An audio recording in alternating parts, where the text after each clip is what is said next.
नमस्कार साथियों, मैं Narendra Singh Rathore, assistant professor history, government PG college Jaitani की तरफ से संचालित आज की ई क्लास में आपका स्वागत करता हूं। पिछली ई क्लास के अंतर्गत हमने यूरोप में सामंतवाद के उदय के कारणों का अध्ययन किया था। आज की इस क्लास में हम सामंतवाद के पतन के विभिन्न कारणों का अध्ययन करेंगे। यूरोप में 13वीं शताब्दी के शुरू से सामंतवाद का पतन होना शुरू हो गया था, लेकिन 15वीं शताब्दी में इसके पतन की प्रक्रिया में तीव्रता आई। यह पतन प्रशासन की एक विधा के रूप में हुआ, क्योंकि सामाजिक व्यवस्था के रूप में सामंतवाद बहुत दिनों तक यूरोप में बना रहा। साथ ही यूरोप के सभी राष्ट्रों में सामंतवाद का पतन एक साथ अथवा एक ही समय में नहीं हुआ। पश्चिमी यूरोप में सामंतवाद का पतन सबसे पहले हुआ, जबकि मध्य तथा पूर्वी यूरोप के देशों में सामंतवाद का पतन बाद में हुआ। सामंतवाद का पतन एक निश्चित दिनांक से शुरू हुआ नहीं माना जा सकता। इसका पतन एक क्रमिक रूप से हुआ, जिसके विभिन्न आर्थिक, राजनीतिक, सामाजिक कारण थे। आगे हम इसके विभिन्न कारणों के बारे में अध्ययन करेंगे। पहला, आर्थिक कारण। जैसा कि आप जानते हैं, सामंतवाद मुख्यतः भूस्वामित्व तथा भू राजस्व पर आधारित था। यूरोप में 11वीं शताब्दी से कृषि क्षेत्र में कुछ ऐसे परिवर्तन आने प्रारंभ हुए जिन्होंने सामंतवाद के पतन की प्रक्रिया को तीव्रता प्रदान की। 11वीं शताब्दी में यूरोप में कृषि के अंतर्गत नवीन प्रौद्योगिकी परिवर्तन हुए। जैसे इस युग में अनाज पीसने हेतु पवन चक्कियों तथा पंचक्कियों की तकनीक का आविष्कार हुआ। पुराने हल का स्थान अब भारी हल ने ले लिया, जो भूमि को गहराई से जोत सकता था। इसके अलावा अब हल को बैलों के सींगों के स्थान पर कंधे पर बांधा जाने लगा, जिससे कि पशु अपनी पूरी शक्ति का उपयोग कर सकें। घोड़ों के खुरों के लिए नाल के प्रयोग से घोड़े की कार्यक्षमता में वृद्धि हुई। कृषि के अंतर्गत दालों और फलियों के आगमन से भूमि की उर्वरता में वृद्धि हुई। इन सभी नवीन तकनीकों के आने से यूरोप में खाद्यान्न उत्पादन में वृद्धि हुई तथा यह दोगुनी हो गई पहले की तुलना में। इस खाद्यान्न उत्पादन की वृद्धि के कारण निम्न वर्गों की जनसंख्या में वृद्धि हुई तथा बढ़ती हुई जनसंख्या ने यूरोप के विभिन्न भागों में फैलकर जंगलों को साफ कर कृषि योग्य भूमि का विस्तार किया। नवीन तकनीक के आगमन से श्रमिकों की मांग में भी कमी आई। 11वीं शताब्दी व 12वीं शताब्दी में हुए ये परिवर्तन जब चल रहे थे, तो 13वीं शताब्दी में बड़े पैमाने पर जंगलों को साफ किया गया ताकि कृषि योग्य भूमि के क्षेत्र में विस्तार किया जा सके। और मनुष्य की इस बढ़ते लालच ने 14वीं शताब्दी में पारिस्थितिक असंतुलन को पैदा किया, जिसे 14वीं शताब्दी का संकट भी कहा जाता है। चारागाह भूमि तथा जंगलों की अत्यधिक कटाई के कारण पारिस्थितिक संतुलन बिगड़ने से 1315 ईस्वी तथा 1316 ईस्वी में यूरोप में भयंकर अकाल पड़ा। इसमें लगभग 10% जनसंख्या तथा बड़े पैमाने पर पशुधन की हानि हुई। यूरोपवासी इससे अभी संभले ही थे कि यूरोप को एक नवीन महामारी, जिसे ब्लैक डेथ या काली मौत भी कहा जाता है, उसका सामना करना पड़ा, जो कि मुख्यतः एक प्लेग की बीमारी थी।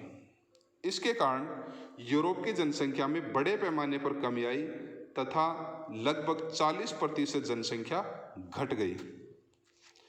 जनसंख्या के घटने से नेचुरल है यूरोप में श्रमिकों का अभाव हो गया और इससे सामंत प्रणाली में एक प्रकार का संकट उत्पन्न हो गया। सामंतों ने अब करों के स्थान पर लगान लेना शुरू कर दिया, जिससे कृषि दासों की दासता के स्वरूप में परिवर्तन आया तथा धीरे धीरे इंग्लैंड में कुछ स्थानों पर कृषि दासता की प्रथा समाप्त होने लगी। एक तरफ हम देख रहे हैं कि 14वीं शताब्दी में अकाल, ब्लैक डेथ के कारण मजदूरों की कमी हो रही थी। ऐसी परिस्थितियों में मजदूरों ने सरकार व सामंतों के समक्ष उचित पारिश्रमिक की मांग की, किंतु सरकार ने सामंतों के प्रभाव में उनके अधिकारों को अथवा उनकी मांगों को मानने से इनकार कर दिया, जिसके कारण विवश होकर किसानों ने विद्रोह करने शुरू कर दिए। ऐसा ही एक विद्रोह इंग्लैंड में 1381 ईस्वी में यानी 1381 में वाइट टाइलर के नेतृत्व में हुआ, जिसे दबा दिया गया। यूरोप में हुए विद्रोह में अर्थात किसान विद्रोह में फ्रांस में हुआ जैकरी विद्रोह महत्वपूर्ण माना जाता है, लेकिन इन विद्रोहों को कुचल दिया गया। जैसा कि मैंने बताया कि यूरोप में जहां एक तरफ कृषि के क्षेत्र में परिवर्तन हो रहे थे, वहीं दूसरी तरफ धर्म युद्धों के परिणाम स्वरूप यूरोप के व्यापार और वाणिज्य में वृद्धि हो रही थी। यूरोप में व्यापारिक मेलों का आयोजन किया जा रहा था, नवीन नगरों का निर्माण हो रहा था। जैसे जैसे नवीन नगरों का निर्माण हुआ, शहरों के उदय के कारण किसानों की सामंतों पर निर्भरता कम होती चली गई, क्योंकि किसान शहरों में जाकर अपनी आजीविका के स्रोत को ढूंढ सकते थे। इस प्रकार व्यापार और वाणिज्य के विकास, नगरीकरण ने एक नए व्यापारी वर्ग के उदय का मार्ग प्रशस्त किया, जिसने सामंतवाद के पतन में महत्वपूर्ण भूमिका निभाई। इसके साथ साथ व्यापार के विकास ने मुद्रा के प्रसार को भी प्रोत्साहन दिया। मुद्रा के अत्यधिक प्रसार से किसानों व सामंतों के बीच का संबंध टूटने लगा।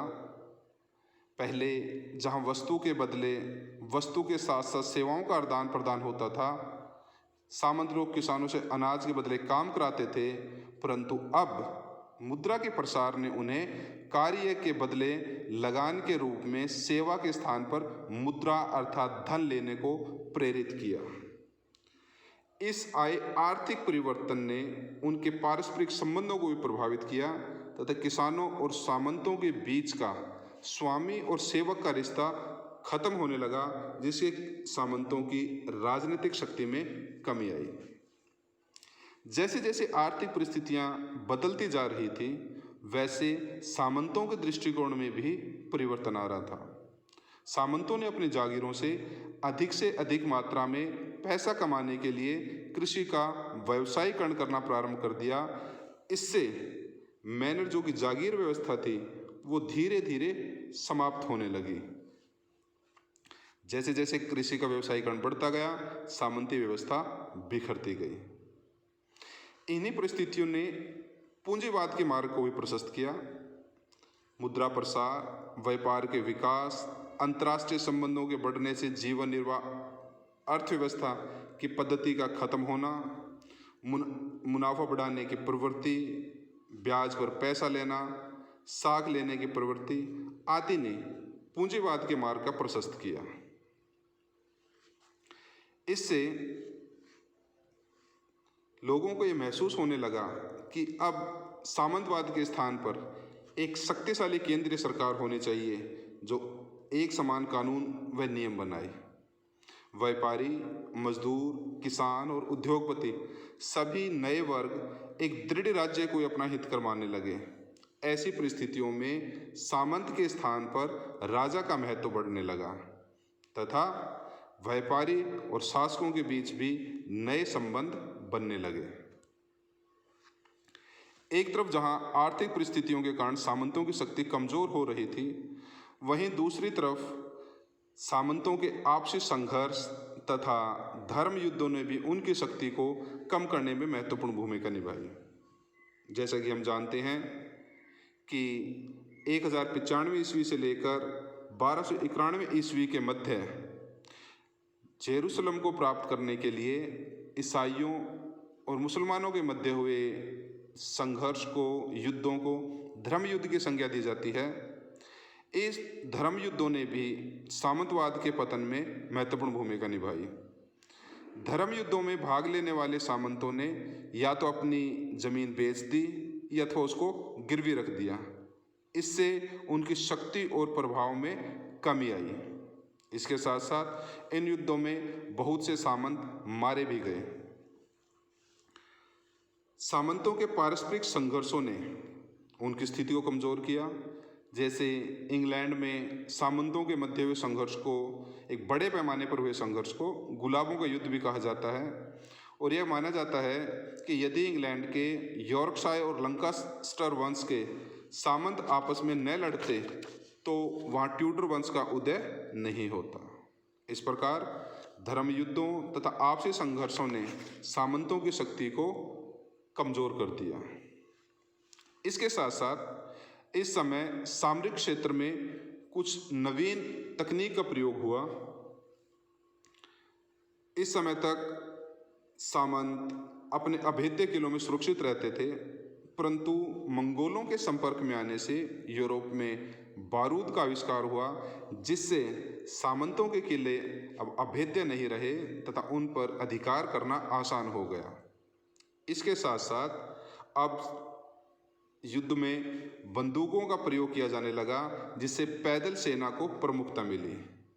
इससे अर्थात बारूद और बंदूक के प्रयोग से सामंतों की जो घुड़सवार सेना थी उसका महत्व कम हो गया और उसी अनुपात में सामंतों का महत्व भी कम हो गया।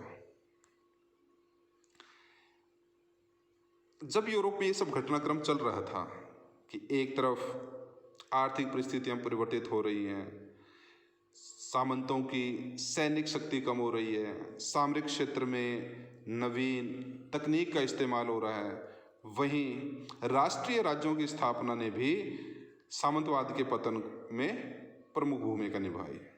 15वीं और 16वीं शताब्दी में नए राष्ट्रीय राज्यों का उदय हुआ, जिनमें इंग्लैंड, फ्रांस, स्पेन आदि प्रमुख हैं। इस समय व्यापारी वर्ग ने सामंती वर्ग के विरुद्ध राजा को आर्थिक सहायता दी, जिससे राजा के लिए किराए पर सेना रखना संभव हो गया। अब क्योंकि राजसत्ता का प्रमुख केंद्र नगर होते थे और वहाँ पर प्रभावी वर्ग के रूप में व्यापारी वर्ग की स्थिति महत्वपूर्ण थी, इसलिए प्रशासनिक व्यवस्था में भी परिवर्तन होने लगा तथा एक नए तंत्र का उदय हुआ, जिसे नौकरशाही वर्ग कहा जाता है। इस नौकरशाही वर्ग में व्यापारी वर्ग, मध्यम वर्ग अपनी महत्वपूर्ण भूमिका चाहता था तथा उनके बढ़ते प्रभाव के कारण सामंत पृष्ठभूमि में चले गए। इन कारणों के अलावा पुनर्जागरण आंदोलन तथा धर्म सुधार आंदोलन ने भी सामंतवाद के पतन में महत्वपूर्ण भूमिका निभाई, क्योंकि पुनर्जागरण आंदोलन ने जहां मानववाद व राष्ट्रीय राज्यों के उदय को आगे बढ़ाया, वहीं धर्म सुधार आंदोलन ने चर्च की सत्ता पर कुठाराघात किया, जो सामंती व्यवस्था का प्रमुख आधार था। पुनर्जागरण के कारण मनुष्य परलोक के स्थान पर इहलोक को अधिक महत्व देने लगा। वो अपने शोषण के विरुद्ध आवाज़ उठाने लगा। उसमें नई मानसिक सोच का जागरण हुआ, जिसके परिणाम स्वरूप उस सामंती व्यवस्था को अब स्वीकार करने को तैयार नहीं था। इस प्रकार हम कह सकते हैं कि सामंतवाद का पतन उस सामाजिक, आर्थिक, राजनीतिक, धार्मिक व बौद्धिक वातावरण में हुआ, जिसका उदय बड़ी तेजी से यूरोप में 13वीं शताब्दी में होने लगा था। इसके पतन के प्रमुख भूमिका निभाने वाले कारकों के अंतर्गत वाणिज्य क्रांति, पूंजीवाद का उदय, राष्ट्रीय राज्यों का उदय, धर्म युद्ध, सामंती युद्ध इत्यादि घटनाएं थी। अगली कक्षा में हम वाणिज्यवाद के बारे में अध्ययन करेंगे। धन्यवाद।